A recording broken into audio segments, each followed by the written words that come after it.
ایک بزرگ نے ایک مرتبہ دل میں خیال کیا کہ اگر شیطان سے ملاقات ہو جائے تو ایک سوال کروں گا۔ انہوں نے ایک دن اللہ سے دعا کی کہ یا اللہ کبھی شیطان سے ملاقات کرا دے تاکہ اس سے ایک سوال پوچھ سکوں۔ ایک دن نماز پڑھ کر مسجد کے باہر نکلے تو ایک بوڑھا آدمی باہر کھڑا تھا۔ اس بزرگ نے اس کو دیکھ کر کہا، کون ہو تم؟ کہنے لگا، میں وہی ہوں جس سے ملنے کی آپ کو آرزو اور تمنا تھی۔ بزرگ سمجھ گئے کہ یہی شیطان ہے۔ شیطان نے کہا، آپ مجھ سے کیوں ملنا چاہتے تھے؟ بزرگ نے کہا کہ میرے ذہن میں تیرے متعلق ایک سوال ہے کہ جب اللہ تعالیٰ نے تجھے حضرت آدم علیہ السلام کو سجدہ کرنے کا حکم دیا تو میری سمجھ میں نہیں آتا کہ آخر تجھے کس چیز نے اللہ کے حکم کی تعمیل سے منع کیا؟ کیوں تو نے سجدہ نہیں کیا؟ کیا اللہ کی رحمت کو نہیں جانتا؟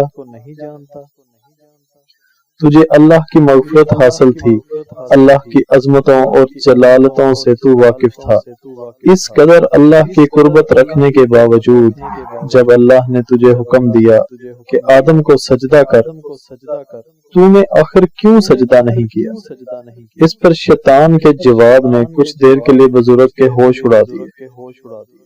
اس نے کہا کہ آپ جیسا توحید پرست آدمی اور یہ مشرکانہ سوال کہ میں نے غیر اللہ کو سجدہ کیوں نہیں کیا؟ کہنے لگا کہ آدم تو غیر خدا تھے، خدا تو نہیں تھے، میں غیر اللہ کو کیوں سجدہ کر لیتا؟ آپ جیسا توحید پرست آدمی ایسا مشرکانہ سوال مجھ سے کر رہا ہے، بڑے افسوس کی بات ہے۔ بزرگ کہتے ہیں کہ جب اس نے یہ بات مجھ سے کہی تو مجھے لگا کہ ہاں یہ تو ٹھیک کہہ رہا ہے، اور پھر تھوڑی دیر کے لیے مجھے ایسے معلوم ہوا کہ میرا ایمان سلب ہو رہا ہے، اس لیے میں نے سناٹے میں پڑ گیا، ہوش و حواس باقی نہ رہے۔ میں سوچنے لگا کہ اس کو کیا جواب دوں، اس لیے کہ جب وہ کہہ رہا ہے کہ تم ایک اللہ کو ماننے والے ہو اور مجھ سے پوچھتے ہو کہ آدم کو سجدہ کیوں نہیں کیا۔ بزرگ کہتے ہیں کہ میرے ذہن میں جواب نہیں آیا، لیکن فوراً اللہ کی طرف سے الہام ہوا اور مجھ سے کہا گیا کہ اس سے یہ پوچھو کہ حکم دینے والا کون تھا۔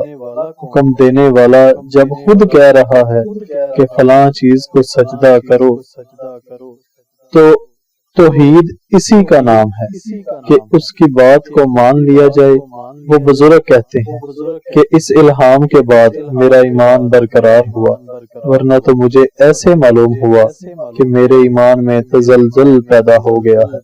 جب میں نے اس سے یہ سوال کیا تو وہ فوراً غائب ہو گیا۔ غرض یہ ہے شیطان کی مکاری اور عیاری۔ غور کرو کہ شیطان باتوں اور چیزوں کو کس طرح مزین کرتا ہے اور گمراہ کرنے کی کوشش کرتا ہے۔ اس بات کا اندازہ آپ اس واقعے سے کر سکتے ہیں۔ اس لیے کبھی بھی شیطان سے بے فکر نہیں ہونا چاہیے۔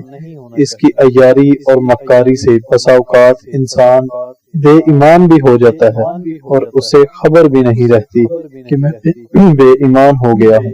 شیطان کفر کو مزین کر دیتا ہے۔ اللہ تعالی ہم سب کو نفس اور شیطان کے ہتھ کنڈوں سے محفوظ رکھے، آمین۔